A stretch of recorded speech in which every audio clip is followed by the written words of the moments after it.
welcome one last time here in 2017-18 here at the Birdwood Grill, Boar's Head Resort, winding down another season of UVA basketball with the head man of the Cavaliers, Coach Tony Bennett. Coach, we got some good fans, I got to tell you. I was walking into the restaurant here tonight, saw 4 girls lined up. They had signs ready for you, support. You got your support group here with us tonight. But clearly, it has been a roller coaster 2 weeks. Let me start here. How you holding up? I'm doing okay. You know, the season, it's not the way I would have chosen, obviously, how it ended. But as some time has progressed, I am starting to appreciate more and more all that our young men did to accomplish what they did, you know, with the regular season and the conference tournament championship. You know, you watch the games, the NCAA tournament, and this is what I'd say. I love the NCAA tournament, and I hate the NCAA tournament. That's how that maybe sums up right now how I'm feeling. But it's been obviously starting with us, and everyone knows that, but it's been an amazing tournament with the upsets, looking at Loyola Chicago.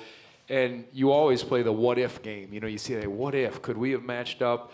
But it absolutely does not take away what the regular and conference tournament was for our guys. So that stuff's strong. But, you know, you feel the sting. But little by little, it certainly gets better, and you learn to appreciate it. And I think the young men are resilient. I think people have been wonderful. The kind emails and calls and texts have been overwhelming, and that stuff, you really appreciate that, so that stuff's good.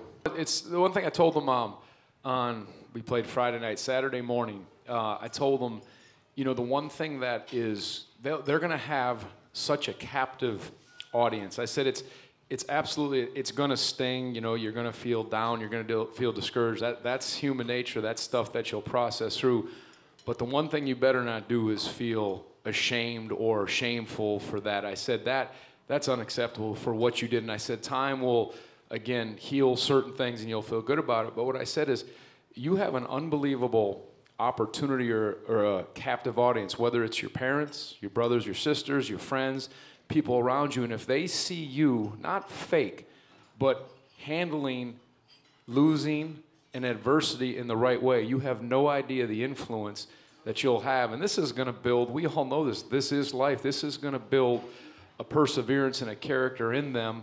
And there's going to be bigger things that happen in their life, good and bad, and that's the reality of it. But that's what I said. If you can be strong and handle this in the right way, you have no idea how that will impact the people closest to you. You know, I asked one of our staff members, I said, okay, would you rather have had the year, I don't know, someone middle of the pack in our conference and gone to a Sweet 16 and gotten beat? Did they go Sweet? Yeah. They finished, what were they, 11th seed in our conference tournament. Go to Sweet 16, or would you rather had our year, right, you know, win it in the regular season and then get knocked off as a 116? That's a fair question, the way it is. And we had a split staff, what we talked about in our staff meeting, which essentially some were like, well, but most of them said, you know what, as time goes by, you're going to hang 2 banners in JPJ, and that stuff can't be taken around. So, you know, the one thing I told Ron as we were walking off the court, walked into the locker room, I looked at him after the game against, who do we play? UMBC. In that one city? Yeah, in that one city. I said, Ron, I hope I just didn't cost you a job. That's what I said to him, because I didn't. But, and I'm so glad that, and he's high on a lot of people's list, and he's the kind of guy you want. You know, he's good. Yes, we're going to miss him a ton, but we'll get someone good, and that's what you hope is you can send guys off, and I can't wait for him. He's got a big job for sure, but he has a great blueprint, and he'll put his own stamp on it. Yeah.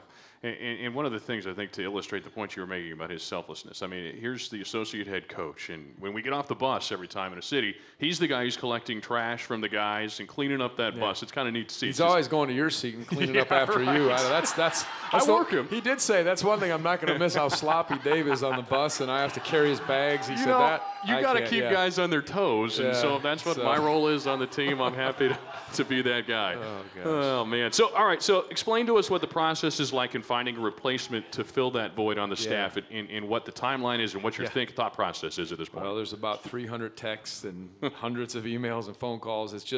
It's hard to get a job.